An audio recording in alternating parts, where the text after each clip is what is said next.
ఇలాంటి చిన్న అద్దాలు కానీ డ్రెస్సింగ్ టేబుల్ అద్దాలు ఉంటాయి కదా, అవి మబ్బుగా తయారైనప్పుడు కొద్దిగా సాల్ట్ను చల్లి దీనిపై కొన్ని డ్రాప్స్ వరకు వాటర్ని వేసి మనము ఏదైనా ఒక పొడి క్లాత్తో క్లీన్ చేసామనుకోండి, అద్దాలు అనేవి మబ్బుగా కనబడకుండా మనం చూసుకున్న ప్రతిబింబం అనేది చాలా నీట్గా క్లీన్గా కనబడుతుంది. ఇక్కడ మీరు సాల్ట్కు బదులుగా పసుపును కూడా యూజ్ చేసి క్లీన్ చేసుకోవచ్చు. మరొక యూస్ఫుల్ టిప్, ఇలాంటి 5 kg ప్లాస్టిక్ కవర్స్ ఉంటాయి కదండి, 2 kg కానీ 5 kg కవర్స్ ఉన్నప్పుడు ఒక పిల్లో కవర్ని తీసుకొని ఈ ప్లాస్టిక్ కవర్ని మనము ఈ పిల్లో కవర్లో పెట్టేసేయండి. ఇలా పెట్టిన పిల్లో కవర్ పైన మనము గిన్నెలన్నీ క్లీన్ చేసిన తర్వాత వాటర్ అంతా కూడా టైల్స్ పైన పడతాయి కదండి, అలా పడకుండా ఉండాలంటే ఇలా క్లీన్ చేసిన గిన్నెలన్నింటినీ కూడా వీటిపైన బోర్లించామనుకోండి, కిచెన్ ప్లాట్ఫారం అనేది తడిగా లేకుండా ఎప్పుడు చూసినా కూడా చాలా నీట్గా కనబడుతుంది. స్టీల్ స్క్రబ్బర్ని కానీ ఇలా గరుకుగా ఉన్న ఒక స్క్రబ్బర్ని తీసుకొని మన ఇంట్లో ఉండే నైఫ్ని కానీ సీజర్ని బాగా రఫ్ చేసామనుకోండి, అవి మళ్ళీ కొత్త దానిలా షార్ప్నెస్లోకి వస్తాయి. అప్పుడు మనము ఏది కట్ చేసినా కూడా చాలా ఈజీగా కట్ అయిపోతుంది. నేను ఇక్కడ డైరెక్ట్గా మీకు ప్లాస్టిక్ కవర్ని కట్ చేసి చూపిస్తున్నాను, చూసారు కదండి. కవర్లని కానీ పేపర్లని మనము ఇలా ఎన్ని మడతలు పెట్టినా కూడా చాలా ఈజీగా కట్ అయిపోతుంది. దారపు రీల్స్ అన్నిటినీ కూడా ఇలా ఒక బాక్స్లో వేసుకున్నప్పుడు దారాలన్నీ కూడా ఒక దగ్గరికి అయ్యి చిక్కుబడిపోతాయండి. దారం కూడా చాలా వేస్ట్ అయిపోతుంది. ఈ రీల్స్ని తీసుకొని పై భాగంలో నైఫ్తో ఘాట్లు పెట్టుకున్నాక దారపు కొన చివరి భాగాన్ని మనము దీంట్లో పెట్టేసామనుకోండి, దారం అనేది చిక్కుబడిపోకుండా మనకి ఎప్పుడు కావాలంటే అప్పుడు ఈజీగా తీసుకోవడానికి వీలు ఉంటుంది. బిర్యానీ బాక్సులు కానీ వేస్ట్గా ఉన్న బాక్సులు ఉంటాయి కదండి, ఇలా దారాలను నీడిల్స్ అన్నిటిని కూడా ఇలా ఒక బాక్స్లో పెట్టేసుకోవచ్చు. ఇలాంటి చిన్న చిన్న పిన్స్ మనకి కావాలన్నప్పుడు అస్సలకే కనిపించవండి, వెతకాల్సిన పని ఉంటుంది.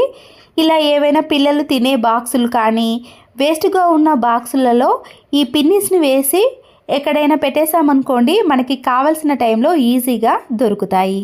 ఇలాంటి ప్లాస్టిక్ జగ్గులు ఉన్నప్పుడు ఒక్కొక్కసారి అవి క్రాక్స్ వచ్చి వాటర్ అనేవి అస్సలకే ఉండవు. వాటిని పడేయకుండా ఇలా వాష్రూమ్లో ఉపయోగపడే హార్పిక్ బాక్సులు కానీ పాడైపోయిన టూత్ బ్రష్లు ఇలాంటి బ్రష్లు అన్నిటిని కూడా ఈ జగ్గులో పెట్టేసుకోవచ్చండి. స్పేస్ కూడా చాలా ఎక్కువగా ఉంటుంది. ఇంకేదైనా పెట్టుకొని ఇలా వాష్రూమ్లో ఒక పక్కన పెట్టేసామనుకోండి, అన్నీ ఒకే దగ్గర ఉంటాయి కాబట్టి ఎప్పుడు కావాల్సిన తీసుకోవడానికి వీలు ఉంటుంది. అయిపోయిన కోల్గేట్ పేస్టులు ఉంటాయి కదండి, అయిపోయిన తర్వాత మనం పడేయకుండా ఏదైనా స్క్రూ డ్రైవర్తో ఇలా కింది వైపున హోల్ చేసుకోవాలి.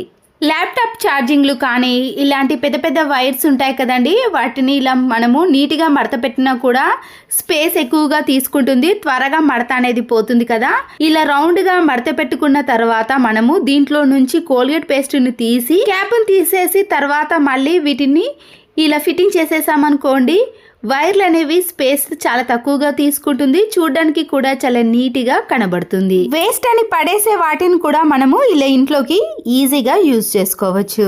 ఒక బౌల్ని తీసుకొని దాంట్లోకి ఏ షాంపూ అయినా పర్వాలేదండి, నేను ఇక్కడ కొద్దిగా సన్సిల్క్ షాంపూని వేసి మంచి సువాసన వచ్చే కంఫర్ట్ని కానీ లేదా కర్పూర బిళ్ళలనైనా వేసుకోవచ్చు.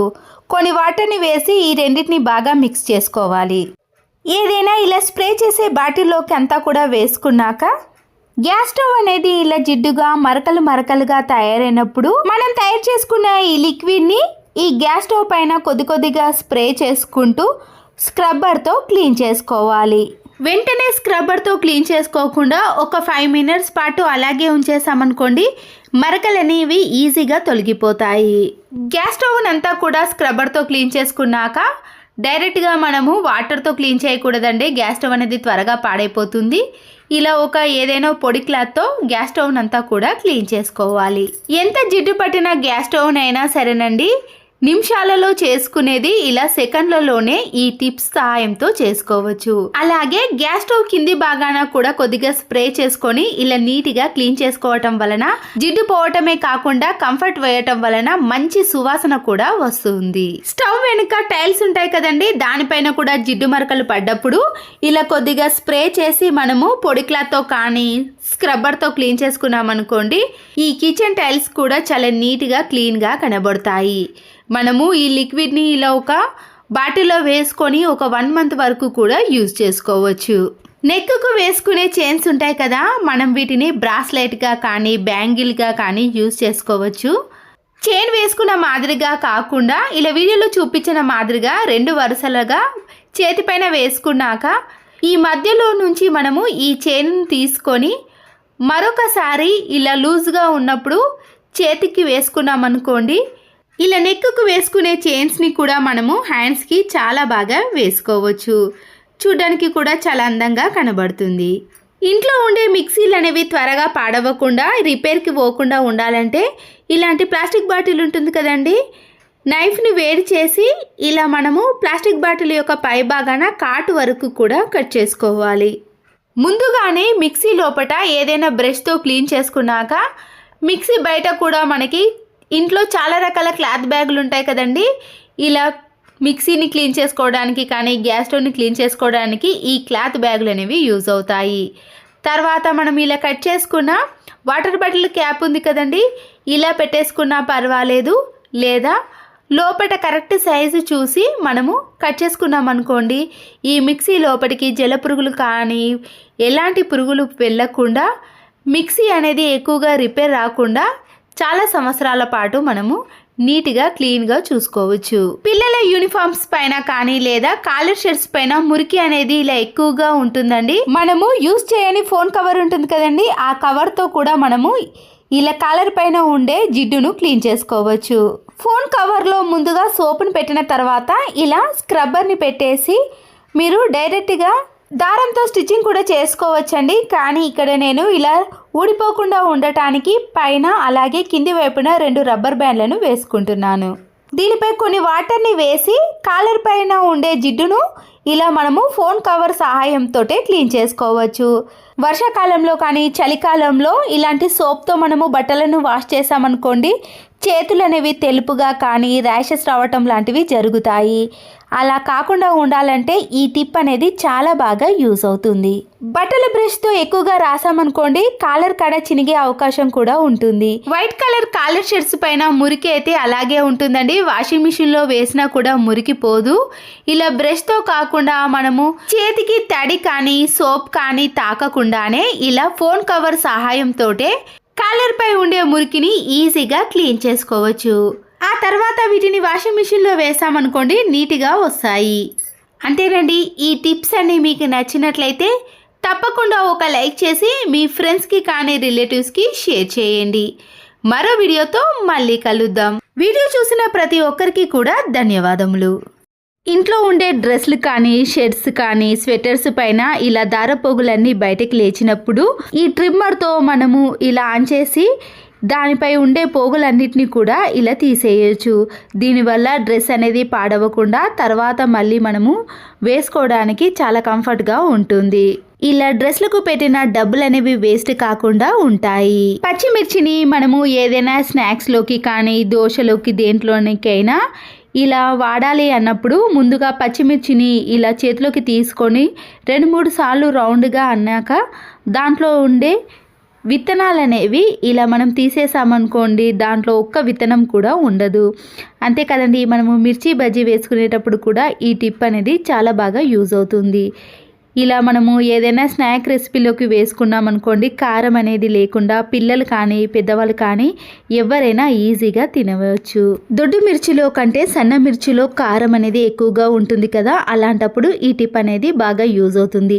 ఇలా పచ్చిమిర్చిని కట్ చేసినప్పుడు కొద్దిగా వంట నూనెను చేతికి అప్లై చేసుకున్నాం అనుకోండి, మనకి కారం అనేది అస్సలకే తగలకుండా ఉంటుంది. 4 వాటర్ బాటిల్ క్యాప్స్ ఏవైనా తీసుకున్నాక గ్యాస్ స్టవ్ ఉంటుంది కదండి, మనము ఎప్పుడైనా గ్యాస్ స్టవ్ని క్లీన్ చేయడానికి ఫ్లోర్ని క్లీన్ చేయడానికి గ్యాస్ స్టవ్ని అటు ఇటు కదపడానికి ఈ క్యాప్స్ అనేవి చాలా బాగా యూజ్ అవుతాయి. ఒక్కొక్కసారి ఈ గ్యాస్ స్టవ్కి వచ్చిన రబ్బర్లు అనేవి స్టిక్గా అతుక్కుపోతాయి కాబట్టి మనం తీయడానికి ఇబ్బంది పడకుండా అవి పాడవకుండా ఉండాలంటే ఇలాంటి వాటర్ బాటిల్ యొక్క క్యాప్స్ని ఈ లెగ్స్కి పెట్టేసేయాలి. అయిపోయిన మ్యాచ్ బాక్స్లు ఉంటాయి కదండి, అవి వేస్ట్ అని పడేసాం కానీ వీటిని కూడా మనం యూజ్ చేసుకోవచ్చు.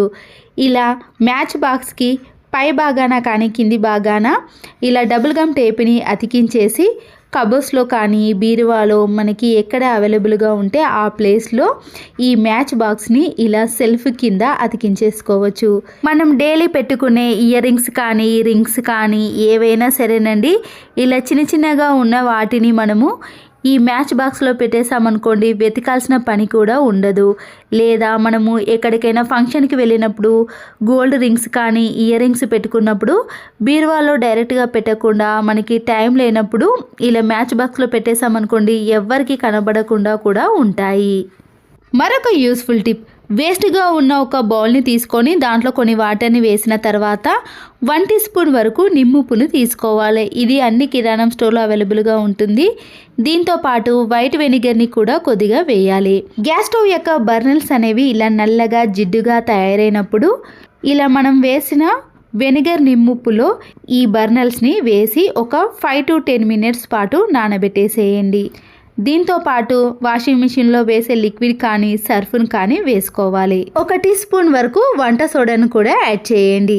మనం వేసినవన్నీ కూడా వాటర్లో కలిసేటట్టు ఒకసారి కలుపుకోవాలి. తర్వాత ఒక 10 మినిట్స్ పాటు వీటిని అలాగే ఉంచేసేయండి. తర్వాత స్క్రబ్బర్తో క్లీన్ చేసామనుకోండి, ఇలా నీట్గా తయారవుతాయి. ఇంకా ఒక 1 అవర్ కానీ 2 అవర్స్ పాటు అలాగే ఉంచేసామనుకోండి, ఈ నల్లటి మరకలు కూడా ఉండవు. ఒక దువ్వెనని తీసుకొని ఈ దువ్వెనని ఇలా సాక్స్లో పెట్టేసేయండి. మన ఇంట్లో ఉండే విండోస్ కానీ స్లైడింగ్ డోర్స్ ఉంటాయి కదండి, ఈ మధ్యలో ఇలా డస్ట్ అనేది ఎక్కువగా పడుతుంది. ఇలా మనము దువ్వెన సహాయంతో ఈ డస్ట్ని అంతా కూడా క్లీన్ చేసామనుకోండి, మన పని అనేది చాలా తక్కువ టైంలో ఈజీగా ఎన్ని విండోస్నైనా కానీ డోర్స్నైనా క్లీన్ చేసుకోవచ్చు. డ్రెస్లైనా కానీ ఇలాంటి స్మూత్ క్లాత్లను మనము డైరెక్ట్గా ఐరన్ చేయకూడదండి. డైరెక్ట్గా ఐరన్ చేసామనుకోండి, ఆ క్లాత్ అనేది ఇలా ఒక దగ్గరికి వచ్చేస్తుంది. అప్పుడు షర్ట్స్ కానీ డ్రెస్లు అనేవి పాడైపోతూ ఉంటాయి. ఏదైనా ఇలాంటి డ్రెస్లను ఐరన్ చేసేటప్పుడు ముందుగా ఒక టిష్యూ పేపర్ని ఒక మడతగా కానీ 2 మడతలుగా మలుచుకొని వేయాలి. లేదా న్యూస్ పేపర్నైనా వేసి అప్పుడు ఐరన్ బాక్స్తో ఐరన్ చేసామనుకోండి, డ్రెస్లు అనేవి పాడవకుండా ఉంటాయి. కాస్ట్లీ డ్రెస్లు కానీ కాస్ట్లీ శారీస్ని ఇలా మనము టిష్యూ పేపర్తో ఐరన్ చేసామనుకోండి, అవి అస్సలకే పాడవకుండా ఉంటాయి. సోరకాయ కానీ క్యారెట్ కానీ ఏవైనా పొట్టు తీసేటివి ఉన్నప్పుడు ఇలా పీలర్తో తీస్తాం కానీ చాలా వేస్ట్ అయిపోతుందండి.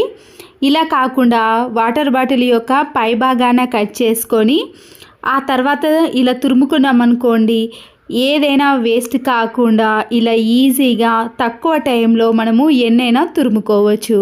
చూసారు కదండి, పీలర్తో తురుముకున్న దానికి ఇలా వాటర్ బాటిల్తో తురుముకున్న దానికి వేస్టేజ్ అనేది ఎంత ఉంటుందో. మన ఇంట్లో ఉండే డ్రెస్సింగ్ టేబుల్ అద్దాలు కానీ మనం పెట్టుకునే స్పెట్స్ అనేవి ఇలా మబ్బుగా డల్గా తయారైపోయినప్పుడు ఆలు ఉంటుంది కదండి, ఇలా ఆలును కొద్దిగా కట్ చేసి ఈ అద్దాల పైన రఫ్ చేసామనుకోండి, ఎలాంటి మరకలు లేకుండా మబ్బుగా కాకుండా అద్దాలు అనేవి చాలా క్లీన్గా తయారవుతాయి. ఇలాంటి జిన్ పాయింట్స్ని మనము మడత పెట్టాలంటే స్పేస్ అనేది ఎక్కువగా తీసుకుంటుంది. ఎక్కడికైనా బయటకి వెళ్ళేటప్పుడు ఇలా బ్యాగ్లో సర్దుకోవాలన్నా కూడా ఎక్కువ ప్లేస్ అనేది ఈ జిన్ పాయింట్లకే వెళ్తుంది.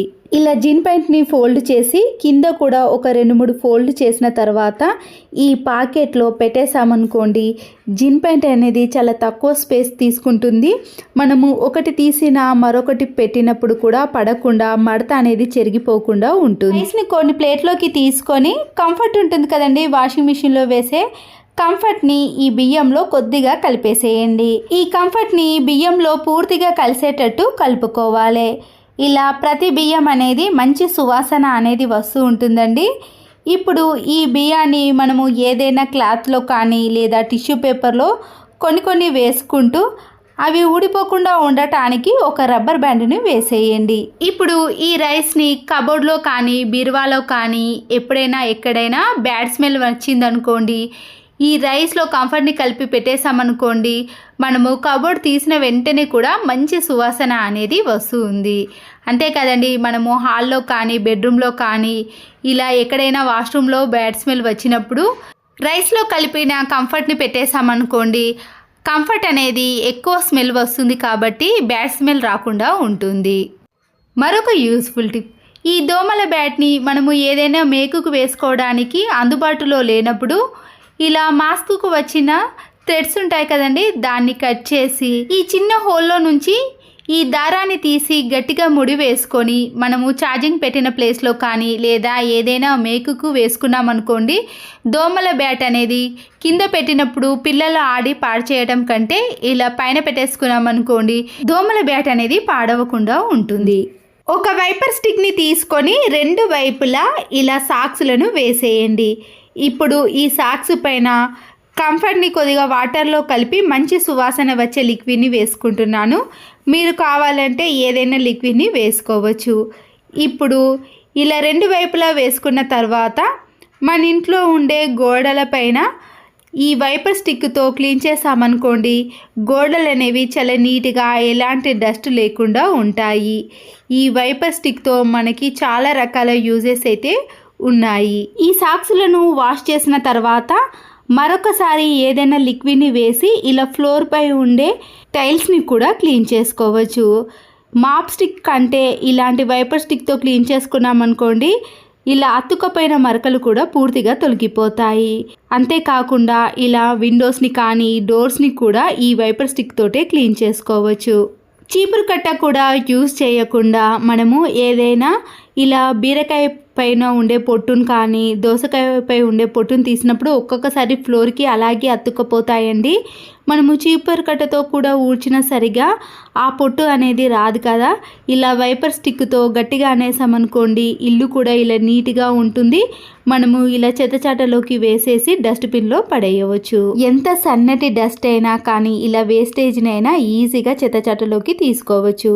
స్టూల్ కానీ టేబుల్స్ ఎవ్వి ఎక్కకుండానే ఇలా కింది నుంచే ఎవరి సహాయం లేకుండానే ఫ్యాన్కి పట్టిన జిడ్డును ఈజీగా క్లీన్ చేసుకోవచ్చు. ఇలా వైపర్ స్టిక్కి రెండు సాక్స్లను పెట్టేసి మనము ఇలా కింది నుంచి అనేసామనుకోండి, ఫ్యాన్ అనేది చాలా నీట్గా క్లీన్గా తయారవుతుంది. దీనికోసం మనము ఎలాంటి స్టూల్స్ కూడా ఎక్కకుండా ఇలా ఫ్లోర్ పై నుంచే క్లీన్ చేసుకున్నాం అనుకోండి, మన పని కూడా చాలా సులువైపోతుంది. ఆనియన్స్ని ఎక్కువ మోతాదులో కట్ చేసినప్పుడు బిర్యానీలోకి కానీ కర్రీలోకి వండినప్పుడు ఎక్కువగా కట్ చేస్తాం కదండి. కట్ చేసినప్పుడు కళ్ళ నుంచి మంట కానీ లేదా వాటర్ అనేది ఎక్కువగా వచ్చేస్తుంది. దీనివల్ల ఇబ్బంది పడతాం కదండి. వైట్ వెనిగర్ని తీసుకొని కట్ చేసుకున్న ప్లేట్కి కానీ చాపింగ్ బోర్డు పైన అప్లై చేసిన తర్వాత మనము ఎన్ని ఆనియన్స్ని కట్ చేసినా సరేనండి, కళ్ళ నుంచి మంట కానీ వాటర్ అనేవి అస్సలకే రావు. ఎక్కువగా ఆనియన్స్ని కట్ చేసినప్పుడు వైట్ వెనిగర్ లేని ప్లేస్లో మీరు కొవ్వొత్తిని వెలిగించి కూడా ఈ ఆనియన్స్ని కట్ చేసినా కూడా కళ్ళ నుంచి వాటర్ అనేది రాకుండా ఉంటుంది. కరెంటు పోయినప్పుడు కానీ ఏదైనా టైంలో మనము ఇలా కొవ్వొత్తిని వెలిగించామనుకోండి, కింద అంతా కూడా ఇలా లిక్విడ్ అనేది పడుతుంది. మళ్ళీ దాన్ని గట్టిగా తీస్తేనే ఆ లిక్విడ్ అనేది వచ్చేస్తుంది కదండి. దీనికోసం మనము హాట్ వాటర్ని తీసుకొని క్రొవ్వొత్తి ఎక్కడైతే కరిగిందో ఆ ప్లేస్లో ఈ వాటర్ని వేసి ఒక 30 సెకండ్స్ పాటు అలాగే ఉంచేసిన తర్వాత మనము ఏదైనా క్లాత్తో తీసేసామనుకోండి, రుద్దాల్సిన పని లేకుండా చేత్తో ఇలా అనగానే ఈజీగా వచ్చేస్తుంది. క్లాత్ హ్యాంగర్స్ ఉంటాయి కదండి, ఇలా హ్యాంగర్ని తీసుకొని మనము బట్టల క్లిప్లను ఈ హ్యాంగర్కి ఎన్ని కావాలంటే అన్నిటినీ పెట్టేసుకున్నాక సాక్సులు కానీ కర్చీపులు చిన్న చిన్న నాప్కిన్స్ ఉంటాయి కదండి, వాటన్నిటిని కూడా ఇలా బట్టల క్లిప్కు పెట్టేసి బయట కానీ ఇంట్లో గాలికి ఎక్కడ పెట్టినా కూడా బట్టలు అనేవి చాలా త్వరగా ఆరిపోతాయి. 2-3 క్లాత్ హ్యాంగర్స్ ఉంటే చాలండి, బట్టలన్నీ కూడా ఇలా హ్యాంగర్ పైన బట్టల క్లిప్ సహాయంతో ఎన్ని బట్టలైనా ఆరబెట్టేసుకోవచ్చు. చిన్న చిన్న కూల్ డ్రింక్ బాటిల్స్ ఉంటాయి కదండి, వాటిని ఒకటి తీసుకొని ఇలా వీడియోలో చూపించిన మాదిరిగా నైఫ్తో మధ్య వరకు కట్ చేసుకోవాలి. ఇలా కూల్ డ్రింక్ బాటిల్ అనేది చిన్నగా అయిన తర్వాత వాటర్ క్యాన్ యొక్క క్యాప్స్ ఉంటాయి కదండి, పైన ఉన్న దాన్ని కొద్దిగా కట్ చేసుకున్నాక ఈ వాటర్ బాటిల్ని ఈ క్యాప్ అడుగు భాగాన గ్లూ గమ్ముతో కానీ ఫెవిక్విక్తో కానీ అతికించేసేయండి. మనకి చిన్న ప్లాస్టిక్ బాటిల్ అనేది రెడీ అయిపోయింది కదా. ఈ క్యాప్కి చిన్న చిన్న హోల్స్ అనేవి చేసుకున్నాక దీంట్లో సాల్ట్ కానీ బేకింగ్ పౌడర్ కానీ బేకింగ్ సోడా కానీ చిన్న చిన్న పౌడర్లు ఉంటాయి కదండి, ఆ వాటన్నిటిని కూడా ఈ బాక్స్లో వేసుకొని క్యాప్ పెట్టేసుకున్న తర్వాత మనకి ఎంత కావాలనో అంత మాత్రమే యూజ్ చేసుకోవచ్చు. మరి ఎక్కువగా పడకుండా మనకి ఎంత కావాలనో అంత మాత్రమే పడుతుంది. ఈయన అకేషన్ వస్తేనే మాత్రమే మనము పట్టు చీరలను యూజ్ చేస్తాం. ఎక్కువ రోజులు భద్రపరిచినప్పుడు వాటిలో నుంచి స్మెల్ అనేది కొద్దిగా వేరుగా వస్తుందండి. ఆ స్మెల్ అనేది పూర్తిగా పోవాలంటే పట్టు చీరను ఇలా పరిచి దాంట్లో కొద్దిగా ఈ జాలి ద్వారా ఈటింగ్ సోడాను ఇలా చీరపై జల్లించి ఆ చీర మొత్తానికి కూడా ఈ జాలి ద్వారా ఇలా చేసామనుకోండి బ్యాడ్ స్మెల్ అనేది రాకుండా ఉంటుంది. ఎన్ని రోజులు భద్రపరుచుకున్నా కూడా నీట్గా ఉంటుంది. ఇలా చేసిన తర్వాత దీనిని కొద్దిసేపు ఎండలో కాకుండా ఇలా నీడలో ఒక 10 to 15 మినిట్స్ పాటు ఆరబెట్టుకోవాలి. ఆ తర్వాత దీనిని యూజ్ చేసినా కానీ భద్రపరుచుకున్నా కానీ ఎలాంటి ఇబ్బంది అనేది ఉండదు. పట్టు చీరలను అయితే ప్రతిసారి మనము వాష్ చేయలేం కాబట్టి ఈ టిప్ అయితే యూజ్ అవుతుంది. నచ్చితే తప్పకుండా లైక్ చేయండి. మరో యూస్ఫుల్ వీడియోతో మళ్ళీ కలుద్దాం. Thanks for watching.